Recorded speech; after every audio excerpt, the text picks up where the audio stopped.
قيس وليلى، روميو وجولييت، عنتر وعبلة، كل دي قصص حب كتير كان مقدر ليها انها ما تكملش بنهاية سعيدة زي ما الكل كان عايز. قصة حب ابو المعاطي شمروخ وسلوى نصار واحدة من القصص دي.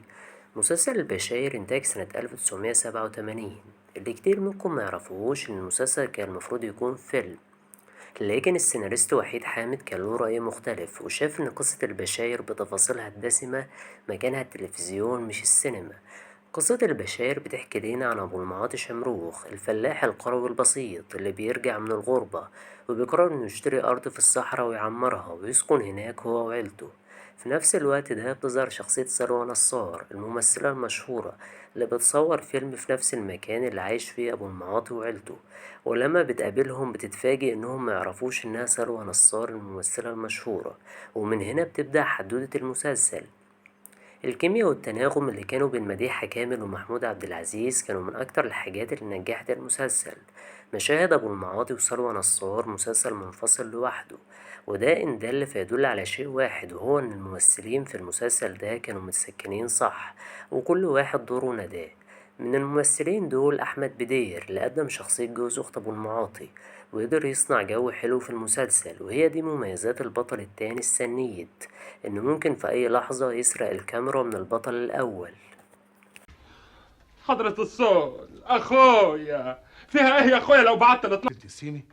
ايوه. ياه. هارب من العدالة.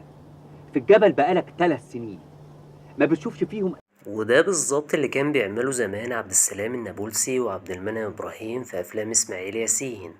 كمان أمينة رزق قدرت إنها تقدم دور الأم بكل براعة واقتدار. لو قلتلك إن أمينة رزق اللي كانت بتنكد علينا في أفلام الأبيض وأسود القديمة هتعمل دور كوميدي زي ده أكيد مش هتصدقني. المسلسل كمان شهد ظهور مميز لمحمد التاجي اللي قدم شخصية المنتج اللي بيخوض أول تجربة إنتاج ليه، وفي كل مشهد كان بيكرر الإفيه المشهور بتاعه يا سعيد. كمان حسن حسني في دور المأمور كان قادر إنه ياكل الجو في كل مشهد بيظهر فيه، رغم إن مساحة دوره مكانتش كبيرة. كمان عبد العزيز مخيون عمل دور كوميدي ولا أروع، دور المخرج الفاشل اللي بيعامل الممثلين بعجرفة وأنانية، وده كان تغيير جلد لعبد العزيز مخيون. أنا عمري ما شفته عمل دور كوميدي زي ده. لما بيروح أبو المعاطي الأرض بتاعته الدنيا ما بتكونش وردي زي ما هو فاكر.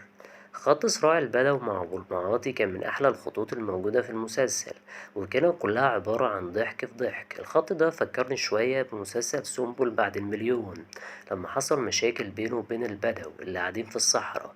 إن شاء الله أعمل لكم فيديو عن المسلسل ده قريب. سلوى نصار عمرها ما عرفت معنى الحب رغم إنها اتجوزت 6 مرات، يعني ما شاء الله تجاربها فاشلة، اختياراتها مدمرة حياتها زي الأستاذ أحمد سعد. لكنها لما بتقابل أبو المعاطي بترتاح ليه وبتحبه، لأن أبو المعاطي أصلا شخص نقي من جواه على عكس كل اللي عرفتهم، وحبها من قبل ما يعرف إنها ممثلة مشهورة وما كانش عنده أي طمع ناحيتها.